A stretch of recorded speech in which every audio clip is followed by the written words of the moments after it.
Good morning, everybody, and welcome to day 4 of TBRCon2023, where we've got another author reading to kick off today. And I'm very pleased today to be joined by Gareth Hanrahan. How are you? Not too bad, all things considered. Right on. Well, good to see you again, and I'm very excited. Today, you're going to be reading from your upcoming book, The Sword Defiant, which is out on May 2nd through Orbit Books. Yep. Can you tell us a little bit about yourself for anyone who doesn't know you, just to start off? Sure. I'm Gareth Hanrahan, or Gareth Ryder Hanrahan, depending on how wide the spine of the book is. I mostly do tabletop role-playing games. I've been working in that field for many, many years at this point. But I also have a couple of fantasy novels out. There's the Black Iron Legacy series from Orbit. And now this next one is, like, the overall trilogy title is Lands of the Firstborn. But the first book is The Sword Defiant. And as I said, it's out in May. And I'm going to show off that cover there because it is very beautiful. Look at that shiny cover. And that beautiful sword. Can you Yep. tell us a little bit about the book? What's sort of a general synopsis and what your approach was with this new? It's a trilogy, correct? It's trilogy, yeah. This one is definitely a trilogy as opposed to the amorphous length of the Black Iron books. Yeah, the basic gimmick is the inspiration was there's a line in Tolkien's Introduction to Lord of the Rings where he says that Lord of the Rings wasn't based on the course of World War II. That if it had, then Barad-dûr would not have been destroyed but occupied, and the ring would not have been destroyed but used. Mm-hmm. So that was sort of the starting point. That basically 20 years ago, your sort of classic D&D party-esque band of heroes slay your classic Dark Lord, in this case Lord Boom the Necromancer. They kill him at great cost themselves, and then they end up occupying his city of evil in the Northlands, surrounded by this fields of zombies and so forth. And now it is 20 years later, and they are all, or mostly, old and risen in power to become great lords and archmages and so forth, and have sort of parlayed their own heroism into influence and great wealth. Other than your man on the cover of the book, Alf, who is the bearer of the Dread Sword Spellbreaker, and he spent the last 20 years basically going, "We can't be sure he's gone. We still stay and watch. We still the quest isn't over yet." Mm-hmm. And the first book anime, is about him being proved simultaneously right and wrong about what he thought the quest was, and also that it wasn't over yet. Awesome. And how was it for you going from the 3 books in the Black Iron Legacy? So I'll show off those covers there: Gutter Prayer, The Shadow Saint, and The Broken God. Going from this trilogy that was your traditional publishing debut, and then finishing it and transitioning into something new. Well, the Black Iron books aren't finished yet. They're not a trilogy. I'm still working on book 4. Oh, there is going to be more for it. I hope so. I don't have a contract for it okay. yet, but it will come out in some form, and I'm hoping that guys. yeah. But basically, I pitched book 4 to Orbit, and also pitched other stuff, and they picked on this as the next thing they want me to do. Mm-hmm.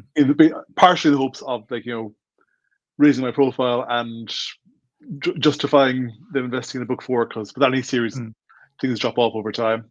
Yep. This is a bit more of a traditional fantasy than Black Iron books. It's it's a more medieval-esque setting. There is less an obsession with public transport. I like subways, and I like fantasy. I like subways. cities too, man. I love. Yeah. Well, I mean, the first book is the trilogy is also very city focused. Necrad, which is basically Barad-dûr-esque place. But yeah, I mean, in terms, the other big thing I'm doing with this trilogy is not quite exercising Tolkien as an influence, but certainly sort of hitting it head on. Tolkien, I first got into role playing through Tolkien. I first got into reading through Tolkien. Mm-hmm. I wouldn't call myself a Tolkien scholar per se, but I've got literally 2 shelves of Tolkien books over there. I've written a lot for the One Ring role-playing game. This morning I was working on the long-awaited Maria campaign book. So Tolkien is one of my sort of foundational kind of things. Mhm. So this trilogy, to a degree, is basically taking stuff in Tolkien and either twisting it or questioning it, or just putting my own spin on it. And so the section that you're going to read from the book today, Yeah. Basically, and that particular section. It's fairly early in the book. Basically, in the open chapters, Alf, Alf is the guy with the sword, also known as the Lammergeier, which is sort of official heroic title, because basically the poets went, you can't call the hero Alf. Mm-hmm. So,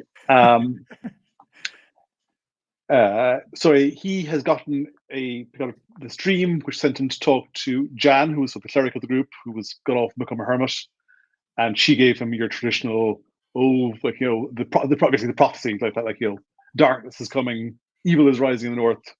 Mm-hmm. I can't be sure what, but bad times are coming. So he has just headed back to Nekrad, which is the city of evil, and the first thing he did, being paranoid, is they checked on the grave where they'd secretly buried the remains of Lord Bone the Necromancer, opened the grave and gone there and found it's empty. And as we start, he's just come out of the grave and is wondering what to do next. Amazing. All right. Well, I will let you take it away. Okay. Once out of earshot, the sword spoke. That was my maker's grave, was it not? None of your business, said Alf. The grave was open. Where are his remains, Lammergeier? Alf ignored the blade and walked on, hopping from one tuft of spiky grass to the next, to stay out of the worst of the mud. He made me.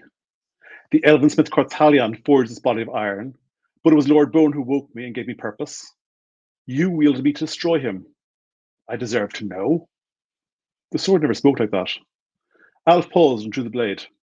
You don't get to ask for anything, he said. Even a prisoner has rights. What, you want a crust of bread? I want to help. The sword's gemstone eye glinted, even though there was no visible sun beyond the mists. Only one of your companions could open the tomb, yes? I saw a thought in your mind. I told you to stop doing that. Alf's fist clenched around the hilt. He wanted to fling the blade into a pit, to smash against the unbreakable walls of the city. But if he threw it away, someone else would find it, and smashing against the wall would not break it. It was his burden to carry. What else could he do? He cursed himself for not finding a better solution. After all, he had 15 years to find a way to destroy the sword, or find somewhere safer to keep it than by his side. But at first, in the early days, he needed the weapon's magic. There were so many of Lord Bone's monsters to slay, a whole city and the pits beneath to clear out, and using the sword seemed easiest. I want to help, Lammergeier. The sword's voice was a snake slithering across metal. You are loyal to your friends, and that blinds you. If one of them has betrayed you... Alf shoved Spellbreaker back into its scabbard, silencing the blade. Most visitors arrive via the docks on the eastern side of the city, not the west gate, and the checkpoint was only lightly guarded. Still, Alf decided he preferred to return unannounced. He approached the obsidian walls of the city, still sheer and unbreakable in the places where Lord Bone's enchantment lingered. In other places, the League had broken the spells and then broken the walls, but such gaps were guarded too. But it wasn't the first time he'd stuck into the city. There were hundreds of secret ways in that avoided the League's sentries. He crawled through one of the tunnels that ran under the walls. After 2 years away from Nekrad, it was oddly comfortable to be back in this particular type of hellhole. He'd spent his life crawling through cramped passages like this way, and the darkness was restful to his eyes. Here, in the narrow corridor, he knew what to do with perfect certainty. Crawl forwards, avoid the jagged bits of metal, breathe shallowly, kill anything that gets too close. There was no room for hesitation in a tunnel like this, no added complexity. Nothing existed beyond the reach of his sword. He wasn't alone down here. Eyes leaned into the darkness. Maybe rats, maybe batlings. And wraiths, always wraiths. 20 years in Nekrad, and he learned to ignore the grave stepper shiver of a wraith brushing against him. They were harmless as cobwebs, he told himself. He entered the city through the pits. There were pipes that once carried away the slimy remains of failed experiments, vomiting their contents in the mud of the charnel. Alf crawled through one of those to get under the wall, then found his way up from the sewers, emerging an alleyway behind a burned-out temple.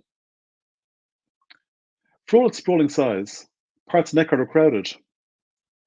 There were the city folk, descendants of the Wilder, or Southerners captured before the war and forced to serve Lord Bone, or be given to the vampires. There were the Enhedrai, the witch elves, who were first Lord Bone's teachers, then his allies, then by the end his servants. This had been their city first, before Bone came and turned into his war machine. There were ogres who shambled down from the hills to fight for bone and meat. And all the necromancer's creations and horrors, vatlings born of alchemy, bound demons, creatures from far across the sea or summoned from unthinkable dimensions. And before the war, each of them had a part of the city assigned to them. The League had declared, "No," thought Alf, "take responsibility. We divided up the city. We made the law. The decision had been made by Alf and his companions, not the League. We carved up the city like a roast." They declared more than half the city to be a forbidden zone, where they'd sealed away Lord Bone's laboratories, his temples and mortuaries. They'd crammed all the survivors of Lord Bone's forces into a small, easily watched area called the Liberties. The witch elves only made up a minority of the Liberties. Most creatures that lived there were things like vatlings, misshapen oddities that crawled out of the pits and learned the rudiments of language. Thoroughly freed his wilder kin, of course, but some had refused to leave the city. They'd gone to the Liberties too. At the time, Alf had marvelled that anyone would choose to call this blasted place home. He was wrong about that.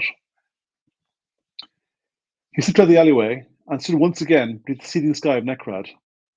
Even here in the slums, the city had an eerie, inhuman beauty. It reminded him obscurely of when he was a boy, looking at spiderwebs glittering with dew. He made his way to the Liberties unchallenged. The witch elves and city folk knew he wasn't one of them, but they also knew who he was. He could almost hear the whispers running ahead of him, like ripples in a pond. The Lammergear's returned, the hero of Necrad. Or maybe they weren't so complimentary. Butcher, monster, murderer. Alf remembered the parade of displaced witch elves, all tattered glory and faded grandeur, carrying their mementos of 1,000 years of rule, bundled up in tapestries and carpets. He would never forget the look of disbelief on their faces, the shock at their defeat and subsequent upheaval, penetrating even the mask of their impassively cruel features. The vampire elders, few that survived, were escorted under blessed guard to be with their still living families. And of course, wraiths followed them, a cavalcade of spectres, banners of defeated army. Off to his left, he could see the barricades that blocked entry to the forbidden zone of the Sanction. Blaze warned there were weapons and spells in the forbidden zone that would be turned against them. If taken by some servant Bone, knew the necromancer's secret sigils and words of command. Blaze had warned these magics were too dangerous to be used, and should be carefully studied until they could be safely destroyed. The Sanction, they all agreed, should remain sealed off until that work, that exorcism of Bone's evil, was done. 20 years, thought Alf, and we're still working on that. Although, to be fair, many of Bone's weapons and charms had been removed from Necrad. Not destroyed, they were stored in arsenals or been smuggled south to Necrad, or claimed as trophies, he thought. And then he added, "or prisoners," putting as much force in thought as he could, but the sword did not respond. The third slice of the city, the portion they kept for themselves, that was called the Garrison. Alf had a house in the Garrison, but he had another destination in mind first. Memory of Jan's words, a more welcome voice in his head, the whispers of the sword. "Looking on Blaze for me, would you?" she'd said. "I worry about him most of all." The wailing tower no longer wailed. The death of Lord Bone had broken that spell. The tower was silent now, but not empty. It stood at the exact centre of Necrad. Great streets radiated from it, like the spokes of a colossal wheel, joining together in a wide circular plaza. Once, these streets would run all the way to the city walls, but now they were all blocked in some way, some choked by rubble, some barricaded to divide Sanction from Liberties and Garrison, and others lost beneath gigantic machines and monolithic structures constructed by Lord Bones in the years before the war. Lord Bone had rewritten the city, erasing the eerie beauty of the witch elves with infernal factories. Here, though, in the centre, the wide streets were still mostly intact, and the sight of them called up old fears for Alf. When the 9 were hunted and trapped in Necrad, they'd shunned open spaces. Beyond the tower was the huge rubble-strewn crater that had once been the Dark Lord's throne room and the temple where he'd worked his devilry. They'd challenged him there in his place of power. 9 heroes creeping into that palace, intent on murder, and 8 had survived. Alf crossed the plaza of broken stone, the cracks glowing faint in the night, as ancient magic escaped the vaults below and leaked out of starlight, and approached the entrance archway. 2 great doors of dark wood, cut, Nerlin had once told him, from the life tree of some elf wizard long ago. It was the elven equivalent of binding a book in human skin. They should have taken the doors down years ago. They were an atrocity, an abomination. They were really evil doors. Pasted to one was a warning notice. Alf didn't bother reading the small print, but the seal at the bottom was that of the College of Wizardry in Somerswell. Whenever Barris had trouble sleeping, she'd ask Blaze to explain philosophical differences with the Wizards of Somerswell. 10 minutes of Blaze droning on about arcane technicalities, magical regulation, and she'd be out like a light. The door was locked. 1,000 dwarves could hammer on the dark portal for a century without budging it. Alf drew a sword and tapped the hilt on the door, and swung open of its own accord. Startled wraiths fled from their hiding places in the cracks of the doors that moved. But on the far side, he found himself in a hall that would not be out of place in a manor in Somerswell. Thick carpets, oak-panelled walls, a brass chandelier. That was all new, or all illusion. A young woman in scholar's robes rushed out of a side room and pointed a wand of bone at him with a shaking hand. She was one of Blaze's apprentices and looked terrified. "It's all right," said Alf. "Just need to talk to him. The master's not to be disturbed." On closer examination, she wasn't terrified. She'd left terror behind long ago. Hollow-eyed, jumpy, pallid, the face of one living under siege. Her accent spoke of Somerswell and high birth. Alf felt a little stab of pity for the girl. She could have an easy life back in the south, but instead her choice had brought her to Necrad to study under the greatest living mortal wizard.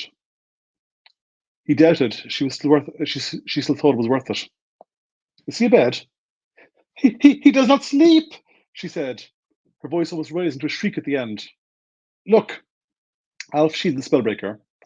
It was hard to be reassuring while carrying a demon sword of the apocalypse, and spread his hands. "I've known Blaze a long time. I'm an old friend, not a foe. You know who I am. I'm the Lammergear. Let me pass. This tower is forbidden. He's not to be disturbed." The apprentice pointed the wand at his heart, her aim unwavering despite the trembling of her body. She wasn't scared of Alf, or if she was, it was nothing compared to her crushing fear of her master. Lightning crackled around the tip of the wand. "Let him in." The words came from nowhere, and didn't even sound like Blaze's reedy nasal voice. But the apprentice instantly lowered her wand and gestured towards double doors at the far side of the hall. You may enter, but thank you."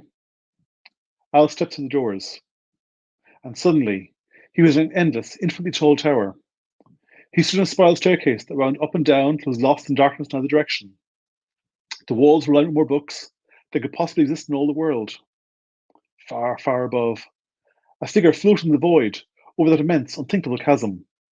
Robes and cloak fluttered, books and stones of power orbited around him. Cosmic forces flowed through him as Blaze levitated through his vast library. It was an ostentatious display of power. Alf remembered when the boy could barely conjure a basic illusion. A failed apprentice, thrown to the college, reading the one-tattered spellbook he'd stolen from the library over and over.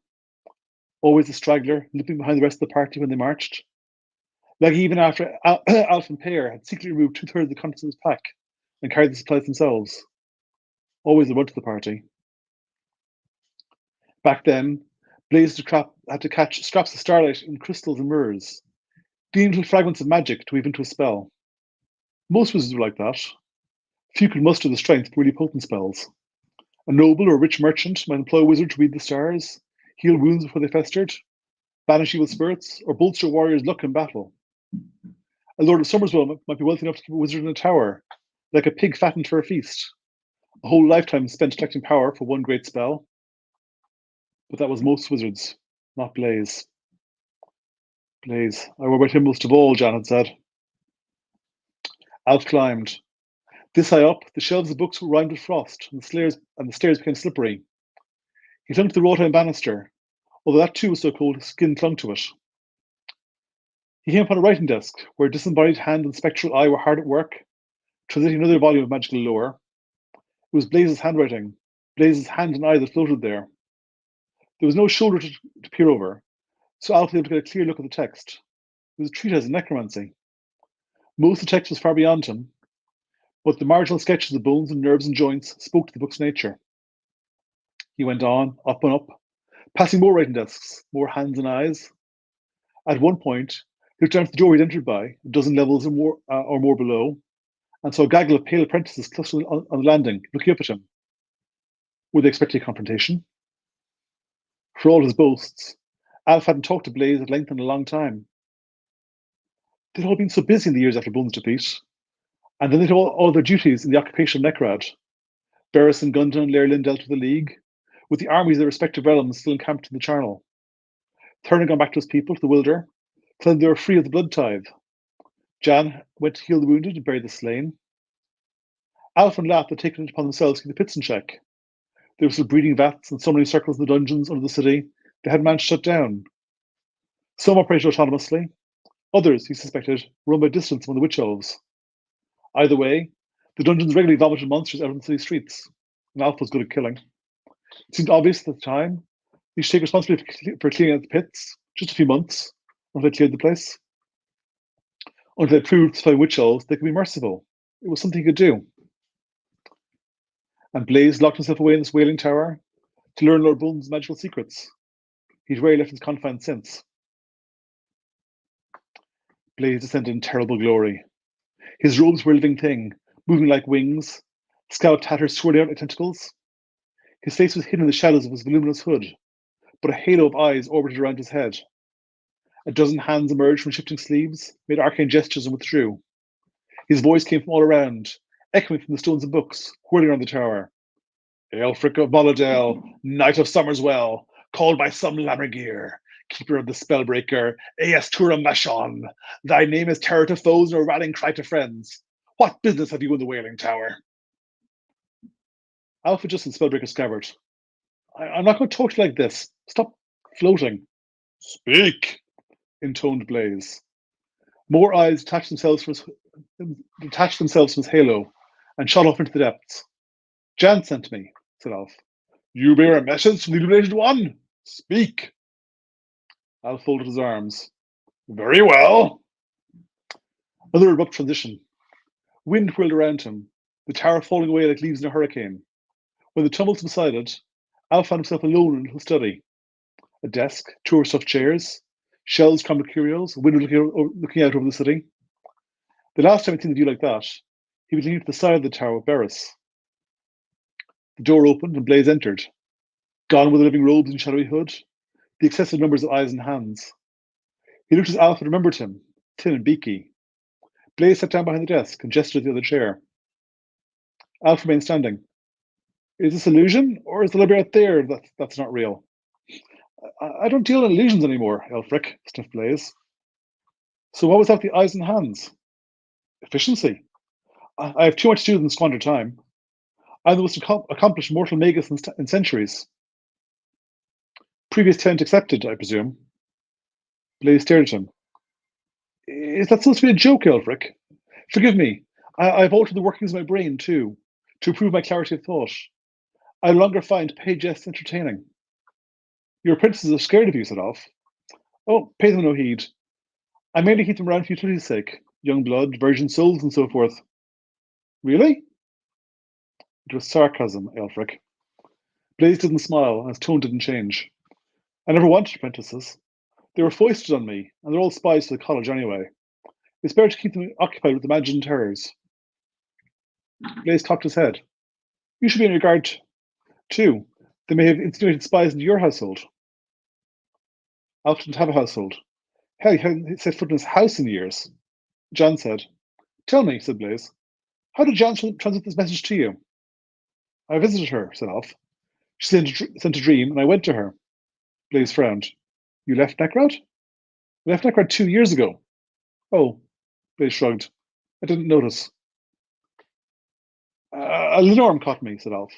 It opened me from hip to collar, I nearly died, Blaze. Did you die? No, clearly not. Therefore, the instance is nugatory. What did Jan say? Alf's mouth went dry, and he wished Jan were here to speak for herself. Her warning had seemed so clear and earnest when she spoke to him in the Valley of the Illuminated, but here it sounded meaningless, like the patter of a roadside fortune teller. That she saw a great darkness overtaking Necrad, maybe some new evil, maybe something else, and that she was worried about you in particular.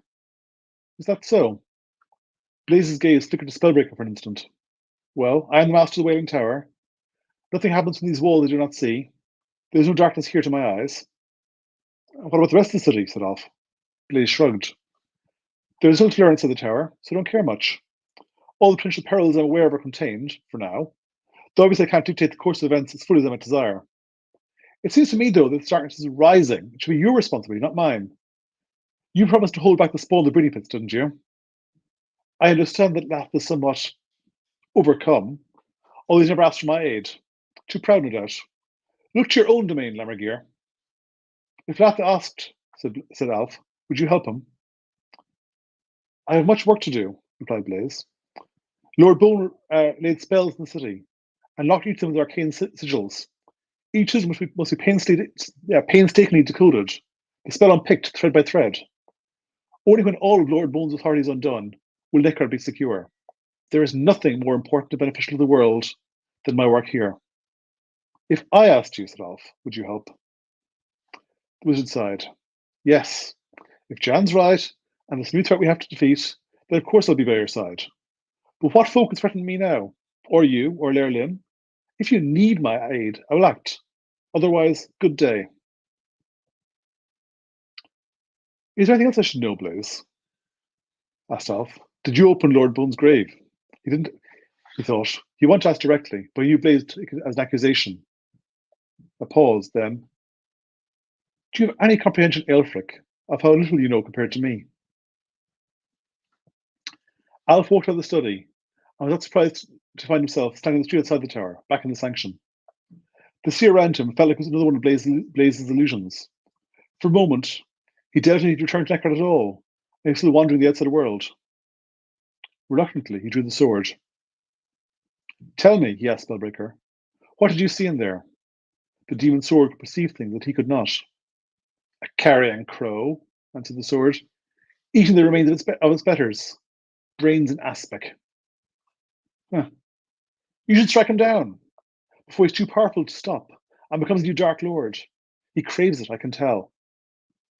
I trust him, said Alf, a damn sight more than I trust you. I am just a sword, Lammergear. I am nothing without a wielder. And we shall stop the reading there. Fantastic, Gareth. Fantastic. Really love this. This evokes so much of the Black Iron legacy for me, and with that in terms of obviously you got some city details in there. Oh yeah. But the way that you infuse world building and mythology and magic and all these things so seamlessly, you know, everything is just really rich and full of detail, but you know, in a way that is engaging. And I love your work for that reason exactly. So thank you for doing that. I really appreciate it. And Kentucky SFF is asking, what is your process for writing? For instance, how did you start the actual process of writing the Sword Defiant and kind of kicking off that book and the trilogy as a whole? Originally, my plan was I will write a short, a single perspective, single point of view novel. My goal is keep it under 100,000 words, and it'd be short and standalone. Yeah, and I wrote first like 40,000 words or so, and then Orbit were asking for pitches. I sent that in, and they went, "We like that one. We want you to that one." Cool, but we want it to be a trilogy. I want it to be multiple point of view. So they're going, okay.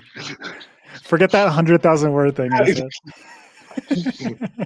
So yeah, so the final thing was like 180,000 words, and but no, I mean, in each case, what I tend to do is write a chunk of text, like 40 or 20,000 words, then plan the next bit, then write again. Mhm. So basically, sort of switch between plotting and pantsing. Like I have a vague idea of where I'm going, and try and have semi-cogent notes on what the next few chapters will be. Mhm. But I find it very hard to plan the whole thing at once. So yeah, basically, write a bit, plan a bit, write a bit, plan a bit, write a bit, plan a bit. Mhm. I was talking to an author yesterday who does exactly that. It's like Yeah. every few chapters, you outline a little bit ahead just to kind of have an idea of what's coming. Well, that's also what Tolkien did. A few years ago, I read there's a series of books called The History of Middle Earth, where basically go through Tolkien's writings, like Mhm. all the drafts. And I sat down and read all the Lord of the Rings ones, and basically went through it as like from a writer's perspective, like seeing how he expanded on the plot and so forth, and all the Mhm. changes he made. And it was a fascinating exercise. The story I always tell is Trotter. Do you know who Trotter is? No, what is it? In his original draft, Or who? the hobbits go to Bree, and in the corner of the inn, there's Trotter, who Ah, yeah, yeah, yeah. is, Yeah. yeah, he's this like grizzled hobbit with wooden shoes. And um, he will become Aragorn later on. Mhm. But in the first draft, he was a hobbit, and he was a Ah, hobbit interesting. all the way. He was a hobbit all the way up until they're crossing the mountains in at the Red Horn Pass. And Tolkien went, hang on, Oh, he's so wow. short that he's stuck in the snow. So he goes, no, I have to make him a man. So he goes back, changes to man, adds in stuff in the Council of Rivendell about like Aragorn's background and so forth, and like, he Mhm. becomes like the Prince of Ond at that point. Because God doesn't do this yet, but he doesn't really change the text other than like crossing out hobbit writing man in the Mhm. Prancing Pony chapters. So it's fascinating that he can go back and like make this fundamental change, but to change very little of the actual text. That's fascinating. No, I had no Yeah. idea about this. But it's I cool will. I will. because then, Strider and eventually Yeah. Yeah. Aragorn would Yeah. become one of the most iconic characters in the Lord of the Absolutely, Rings. it's astounding once you like the contrast between like how you think it almost means like massive planned out saga, Mhm. and what actually is the same like taking a random word and going, oh well, hang out a kingdom off that. I'll link to the Twitter thread in the comments on YouTube later on because it's Yeah, entertaining please read. do. That's awesome. And Yeah. David Walters, he says hello. He also asks, "Will you ever return to your Black Iron legacy?" He commented on that in the beginning, David. You Yeah. didn't see it, Yeah. but No, do you want I'm to for. elaborate a little bit on your general idea? You don't have to spoil anything Uh, for what you want to do with book 4. well, before it's about like 40,000-50,000 words written, so it is in progress. Mhm. Book 4 is basically Elidora is trying to basically reverse the decline of Garden, and digging in her grandfather's diaries, she discovers that basically there's a possible other way to make god bombs that can kill gods. And there's this lost city, which has been like lost since the start of the Gods' War, Mhm. surrounded by this jungle full of giant monsters. And basically, have you ever seen the armored trains they had in like like World War One and like Russian Civil War era? Mhm. Yep. That basically builds one of those and sticks basically every single secondary character from the series onto one. Goes, right, That's so go cool. off, shoot a god in the face with that giant gun, bring the carcass back here. I think we can use bombs to make god bombs. And it's basically how that expedition goes and how it all goes wrong. And Oh, meanwhile, Rat is off searching for Carol, whatever became of her, down mhm. in Ulvisha. Amazing. Well, David, I hope you're satisfied. Yeah, It's coming it one is day. being written. Yeah, exactly.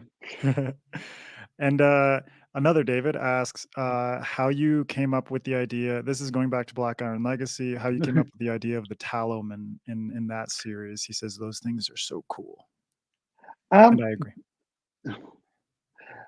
many years ago, I used to work for this company called Mungus Publishing, who was they do tabletop games, and they had a insanely demanding schedule. I could only have done it when I was like young and literally hungry. I Hmm. was reading like 70 to 80,000 words a month. The idea was basically they were doing a book a month, basically. That's crazy. But the great thing about that was they would give you basically a title, and like or like you just we need 150 pages of new monsters. Hmm.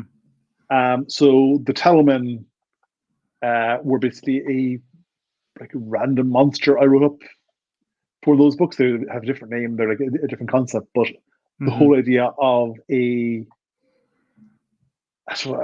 wax figure came from that. And the way to like when you're told sort of basically empty your brain of every possible idea as quickly as you can, you sort of get past the obvious stuff or the things that you sort of you feel you should do or something like that's on the sort of tip of your brain, and you get into sort of the weird, unexpected stuff that sort of resonates with you, but you didn't know it was there. Similarly, I did a book called The Quintessential Paladin, and most of that just your rules for D&D paladins. But they put in these little sort of boxes of flavor text to start that book. I really like writing about paladins and dark knights and so forth.